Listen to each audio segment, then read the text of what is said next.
Facial hair কিভাবে remove করতে হবে, রিমুভ করলে স্কিনে র্যাশ হয়, ছেলেদের মতন হয়ে যাবে কিনা, রিমুভ করার আগে কি করতে হবে, পরে কি করতে হবে, কি কি স্টেপ ফলো করা উচিত, এই সবই থাকবে আজকের এই ভিডিওতে। হ্যালো গাইস, আজকে আমি তোমাদের সাথে ফেসিয়াল হেয়ার রিমুভ করব এন্ড তোমাদের সাথে সেটা শেয়ার করব। ফার্স্টে আমি ফেসটা স্যাফরন সোপটা দিয়ে ফেস ওয়াশ করে নিচ্ছি।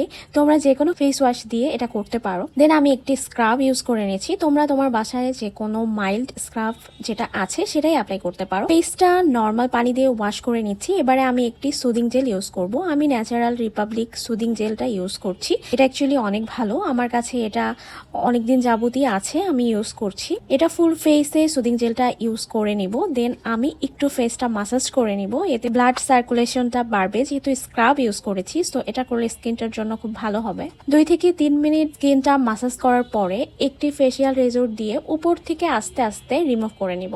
অনেকেই উল্টোভাবে রেজর ইউজ করে, এটা করা যাবে না। লোমগুলো যে টার্নে আছে সেই টার্ন থেকেই করতে হবে, না হলে স্কিনে বাম্পস আর রেডনেস হওয়ার চান্সেস থাকে। আপার লিপ করার সময় মুখটা একটু ফুলিয়ে রাখলে শেভিং করার সময় খুব ইজি হয়। একদমই তাড়াহুড়া করা যাবে না, ফেস কেটে যেতে পারে। অবশ্যই হাতে সময় নিয়ে করবেন। আমার কাছে মনে হয় ফেসিয়াল হেয়ার রিমুভ করতে সুদিং জেল বেস্ট। দেন ফেসটা আমি ওয়াশ করে নিয়েছি আর রেজরটা ওয়াশ করে মুছে দেন আমি রেখে দিব। যদি ওয়াশ না করে রেজরটা আপনি রেখে দেন তাহলে এটা ময়লা অবস্থায় থাকবে। দেন নেক্সট টাইম যখন আপনি ইউজ করবেন স্কিনে, তখন একনি হতে পারে।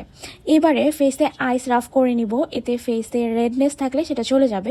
বেশিক্ষণ আইস স্কিনে রাখবেন না, এতে কোল্ড বার্ন হয়ে যেতে পারে। সো কিছুক্ষণ রাফ করলেই হবে। দেখতেই পাচ্ছেন আমার স্কিনটা কতটা ফ্রেশ অ্যান্ড গ্লোই লাগছে। এবারে একটি ময়শ্চারাইজার ইউজ করে নিচ্ছি।